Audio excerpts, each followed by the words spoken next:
The number that changes everything. She beat Iga Swiatek. She packed stadiums in Dubai larger than almost anyone else on the WTA Tour. Her press conference at the Australian Open pulled more YouTube views than Carlos Alcaraz, Jannik Sinner, Novak Djokovic, and Daniil Medvedev combined, not separately, combined. One young woman from the Philippines ranked outside the top 30, generating more digital attention than the 4 biggest names in global tennis. And then, in the simplest way possible, Alex Eala revealed something that almost no one in mainstream tennis media has been willing to talk about. There are tournaments she wants to play. Tournaments that could change her ranking, build her record, sharpen her game on surfaces that matter heading into Grand Slams. Tournaments she has the skill to compete in, the fitness to enter, and the ranking to deserve a spot in the draw.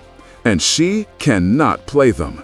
Not because of injury, not because her ranking is too low, but because of the passport she carries. One number explains it. The Philippine passport grants visa-free or visa-on-arrival access to approximately 65 countries in the world. Germany, 194. France, over 190. Japan, near the very top of every global mobility index. Singapore, a country that sits geographically right next to the Philippines in Southeast Asia, has access to virtually every nation on Earth. Alex Eala, 65. That number doesn't just describe a travel inconvenience. It describes the invisible architecture of a career being built inside a system that was not designed with her in mind. Every Grand Slam host, Australia, France, the United Kingdom, the United States, requires a full visa application. China, one of the most critical stops on the Asian swing, does too. Every season, every unexpected schedule change, every last-minute wildcard opening that might have changed the arc of her year, all of it filtered through a bureaucratic process that her European and American rivals never have to think about. This is not a side story. This is not a human interest angle buried at the bottom of a match report. This is a structural, competitive disadvantage operating quietly beneath every highlight reel and every ranking update. And until the sport decides to confront it honestly, the full picture of who Alex Eala is and what she is actually overcoming will remain incomplete. If stories like this matter to you, the ones that go beyond the scoreboard, subscribe to Pro Tennis 360. We cover what the rankings don't show.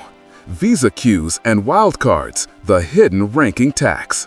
Professional tennis runs on speed, not just the speed of a serve or the quickness of a split step, but the speed of decision-making, the speed of adaptation, and increasingly, the speed of getting from one country to another when the schedule shifts without warning. Injuries happen overnight. A top 10 player wakes up with a back problem and withdraws from a tournament that starts in 72 hours. A wildcard entry suddenly becomes available. A lucky loser spot opens in a draw that 2 days earlier seemed full. For a player with unrestricted travel, a player who can book a flight, pack a bag, and be on a plane within hours, those moments are opportunities. Bonus ranking points, extra match practice at a high level, a chance to climb the rankings without fighting through qualifying rounds. For Alex Eala, those moments are something different. They are openings she can see but often cannot reach. The WTA calendar is not a fixed schedule operating on a neat, predictable grid. It is a living document that shifts constantly. Withdrawals, replacements, late entries, changed venue logistics. Players who can move freely through it are operating with an advantage that never appears in a stat sheet. They don't have to plan 6 weeks in advance for a tournament in Melbourne or London or New York. They don't have to coordinate embassy appointments around match schedules, or risk missing a practice window because a visa interview ran long, or explain to a tournament director why a confirmed entry might need to be withdrawn due to paperwork that didn't come through in time. The gap this creates is not dramatic in any single week. It doesn't announce itself loudly. But over a season, over multiple seasons, it accumulates. Missed wildcard opportunities. Tournaments entered late with less preparation time. training blocks interrupted by administrative requirements that have nothing to do with tennis.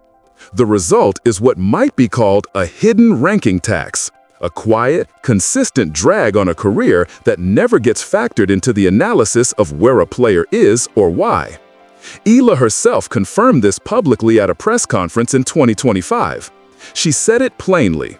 There are tournaments she simply does not have enough time to enter because of travel restrictions. That statement, from a player ranked inside the world's top 40, deserves to be treated as the extraordinary admission it actually was.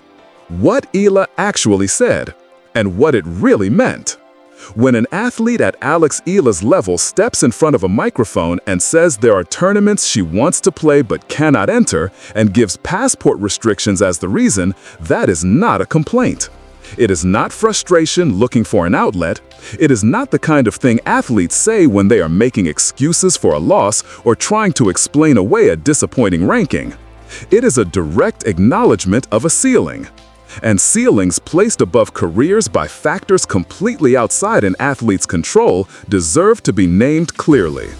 At a press conference for ATA BPI and Globe Telecom in 2025, Eala articulated the issue more openly than she had before. The message was straightforward. Her travel restrictions were actively costing her tournament entries. Not hypothetically, not in some abstract future scenario. Right now, in the middle of an active career that is still ascending, the passport she carries is preventing her from competing in events she has the ranking and the skill to enter. The reaction to that statement from mainstream tennis media was largely silence. The story was filed under the broader, feel-good Filipino trailblazer narrative that tends to follow Eala in international coverage. And the specific competitive consequence of what she was describing, a structural disadvantage affecting her ranking trajectory, her match preparation, and her development as a professional athlete, was mostly passed over. But within the sport, the implications are clear to anyone paying attention. Her training base at the Rafa Nadal Academy in Mallorca gives her relatively fluid access to tournaments across Europe. Within that zone, she can operate almost normally, traveling between countries without the full weight of visa bureaucracy on every single trip. But the moment the tour moves beyond Europe, the barriers return immediately and completely.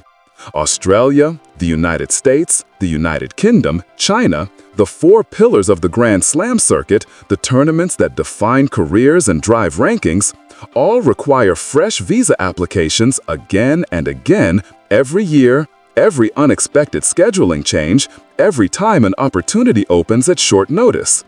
What looks like a travel issue on paper becomes, in the lived reality of a professional tennis season, something that operates like a ranking disadvantage, invisible, consistent, and compounding.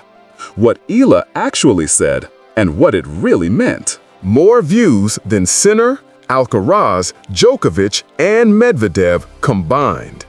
Before unpacking what the passport problem is costing Alex Eala, it is worth spending a moment with the full scale of what she has built, because the gap between her cultural impact and her commercial positioning is one of the most striking anomalies in professional sport right now.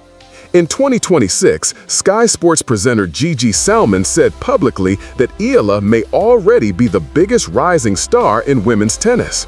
A simple day-in-the-life video filmed during Indian Wells became one of the tournament's most viewed YouTube uploads of the year.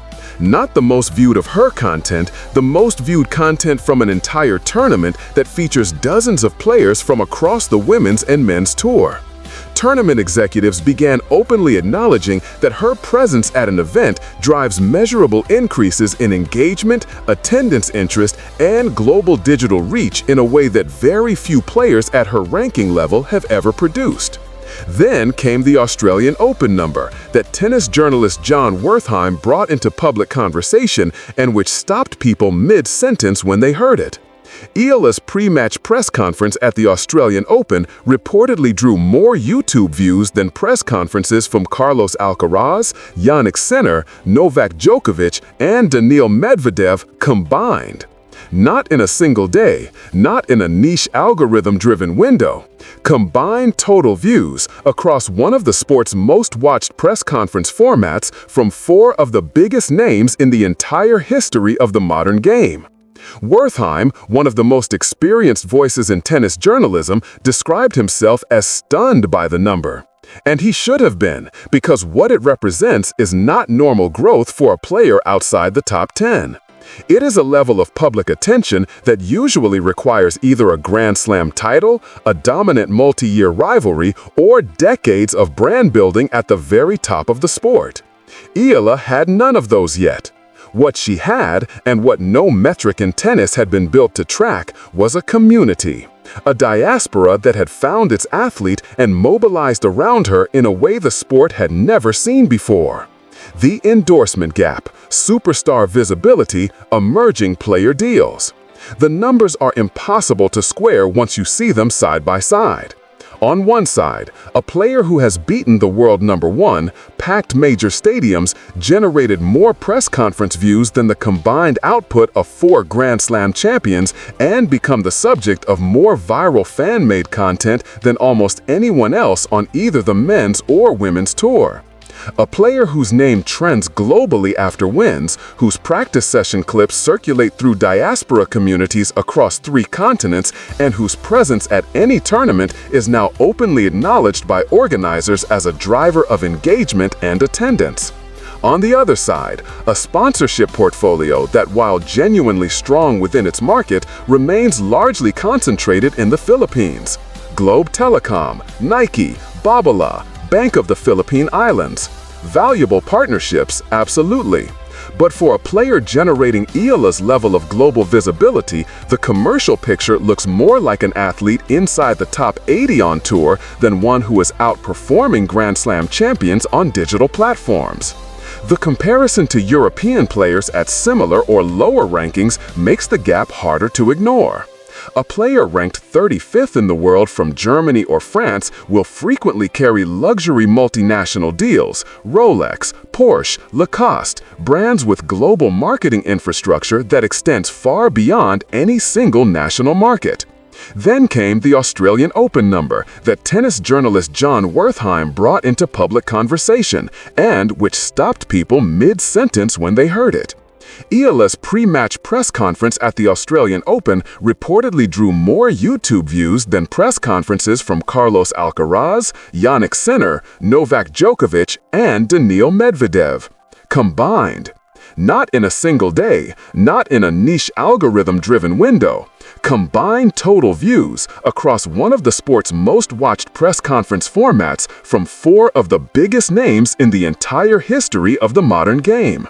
Wertheim, one of the most experienced voices in tennis journalism, described himself as stunned by the number. And he should have been, because what it represents is not normal growth for a player outside the top 10. It is a level of public attention that usually requires either a Grand Slam title, a dominant multi-year rivalry, or decades of brand building at the very top of the sport. Eala had none of those yet. What she had, and what no metric in tennis had been built to track, was a community.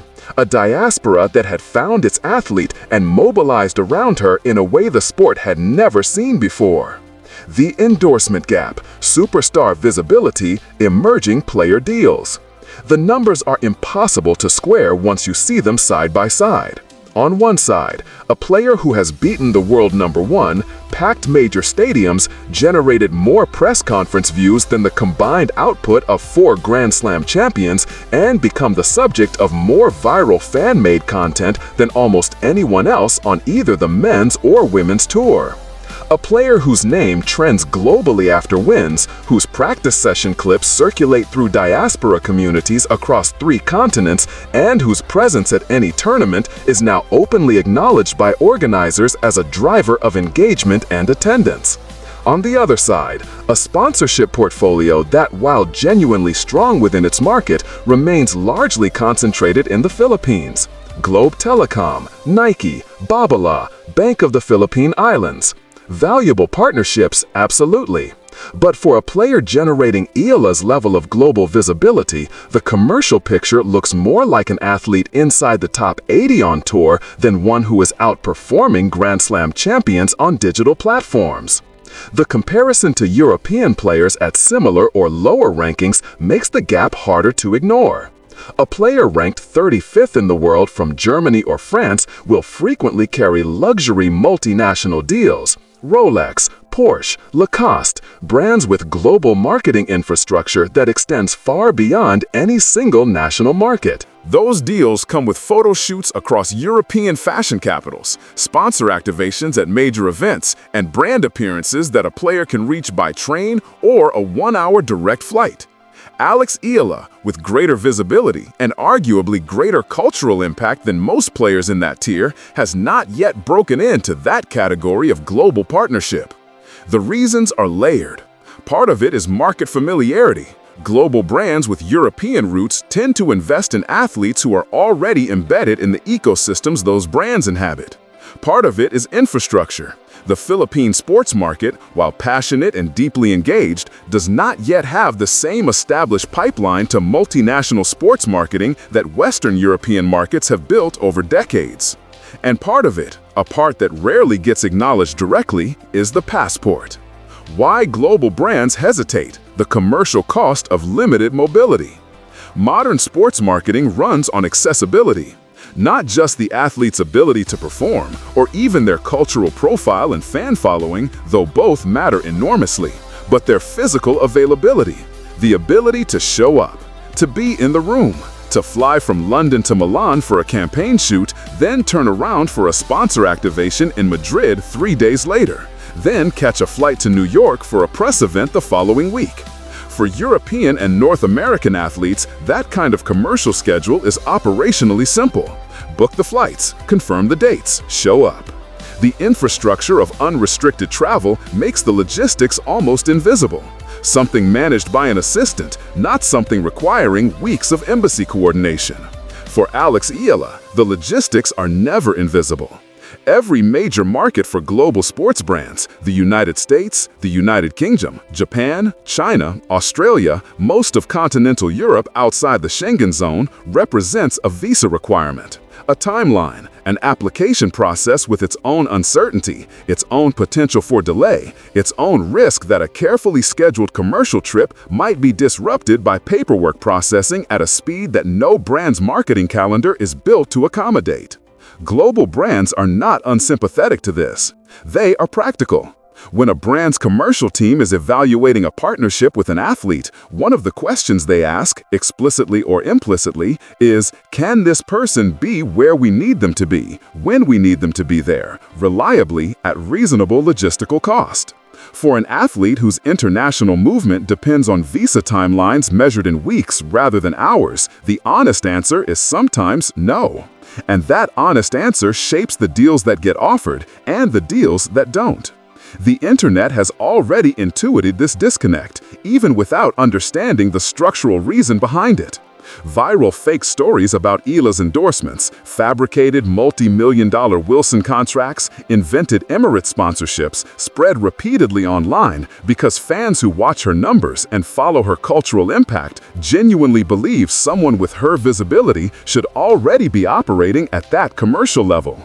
The deals weren't real, but the public's instinct that something doesn't add up, that her market valuation doesn't match her market impact, is not wrong. The Yuka Saso warning, a story the Philippines already lived. Before discussing what comes next for Alex Eala, it is necessary to talk about Yuka Saso. Because the Philippines has been in this position before, and the outcome of that earlier story should be part of every serious conversation about how this one unfolds. Saso was born to a Filipino mother and a Japanese father. She grew up holding dual citizenship, representing the Philippines in international competition and building a national fan base that treated her with the kind of intensity and love that only emerges when a country believes it has found an athlete who can carry its name onto the world's biggest stages. In 2021, she delivered.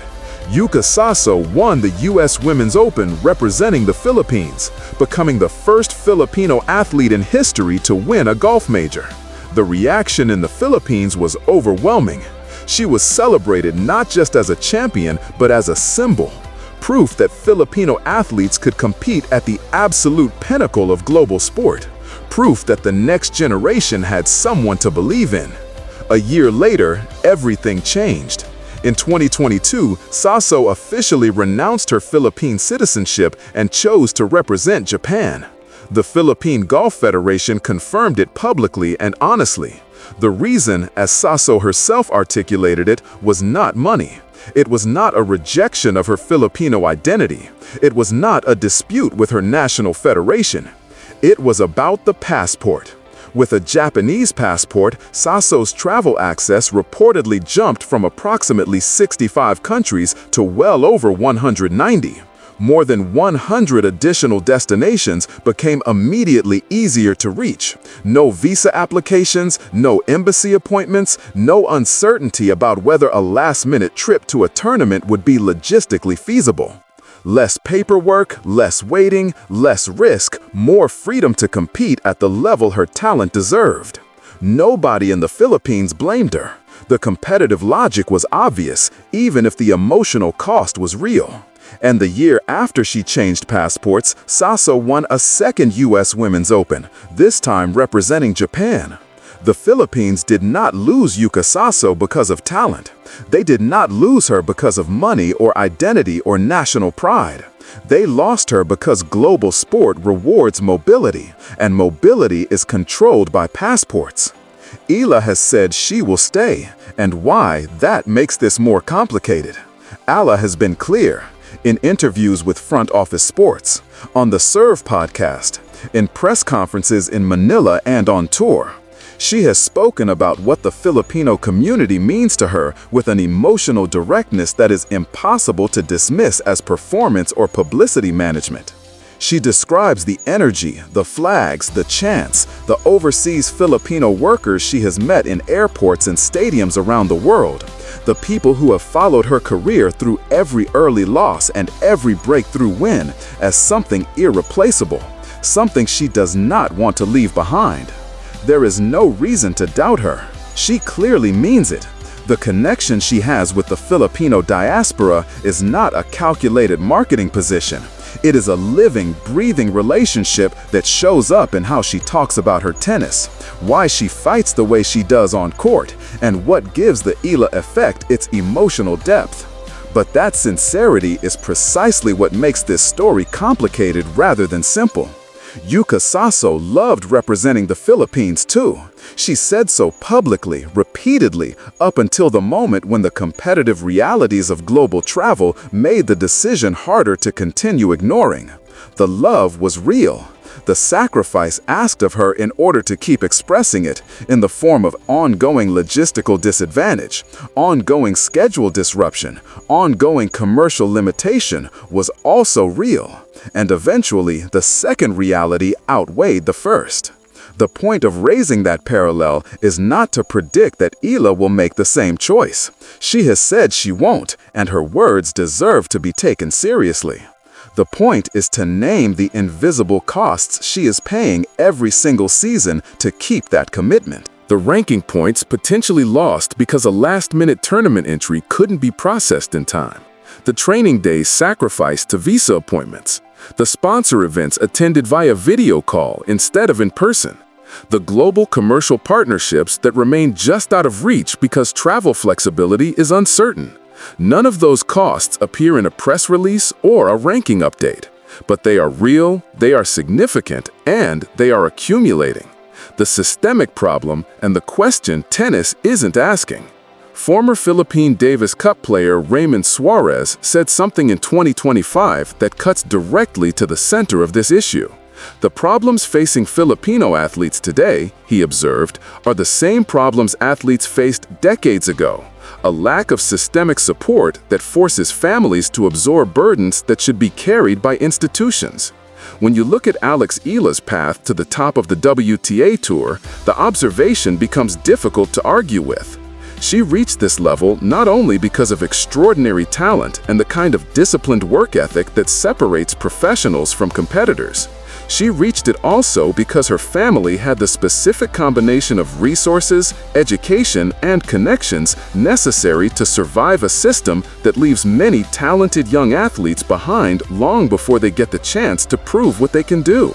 Her mother held a senior executive role at Globe Telecom, one of the largest telecommunications companies in the Philippines, and one of Eala's primary sponsors. Her uncle chaired the Philippine Sports Commission. Her family was able to absorb the financial demands, the international training costs, the logistical complexity, and the travel barriers that would have ended the careers of countless other equally talented players who didn't have the same safety net underneath them. That is not a criticism of the Eala family. It is an observation about the system. When the path to producing a world-class athlete runs through a family's ability to personally finance the gaps that institutions refuse to cover, that is not a sports development model. It is a lottery. And every talented young player from a lower-income background who doesn't win that lottery represents a version of Alex Eala that the world never got to see. The question that tennis media has largely refused to ask publicly is direct. Should the WTA create a formal travel assistance program for players from low-mobility passport countries? The logistical barriers Eala faces are not unique to her. There are players across the tour from Southeast Asia, from Africa, from parts of Latin America who navigate the same bureaucratic walls every season without anyone tracking what it's costing their careers. If the sport values competitive fairness, that gap is not a minor administrative detail. It is a structural problem requiring a structural response. The warning signs were always visible, if anyone was watching. Over the next 2 Grand Slam cycles, by the end of 2027, there is a version of this story where Alex Eala is consistently seeded across all 4 majors, where her commercial profile finally catches up to her cultural one, and where the passport issue remains a background inconvenience rather than a career-defining constraint. That version is possible. She is talented enough, competitive enough, and resilient enough to push through barriers that would slow most players down. But there is another version, and it is the one that the sport should be working urgently to prevent. In that version, the missed tournament opportunities compound quietly over a multi-season stretch. The disrupted preparation schedules show up in results that are slightly, consistently inconsistent. Close losses in third sets, early exits at majors that come down to physical freshness or mental rhythm that wasn't quite locked in because a training block was interrupted 2 weeks before the draw. The global endorsement deals that would have elevated her commercial profile never fully materialize because the flexibility gap between what global brands need and what her passport allows is never resolved. The cumulative weight of it all, never dramatic enough to make a headline, always present enough to matter, becomes measurable evidence of exactly what structural disadvantage looks like when it's allowed to run for years without intervention. And somewhere in that future, if it unfolds that way, the conversation that tennis media should be having right now will finally happen. Someone will notice the pattern. Someone will start connecting the dots between passport mobility and career outcomes across multiple players from lower mobility countries. Someone will write the definitive piece about the competitive inequality that the sport quietly tolerated for years.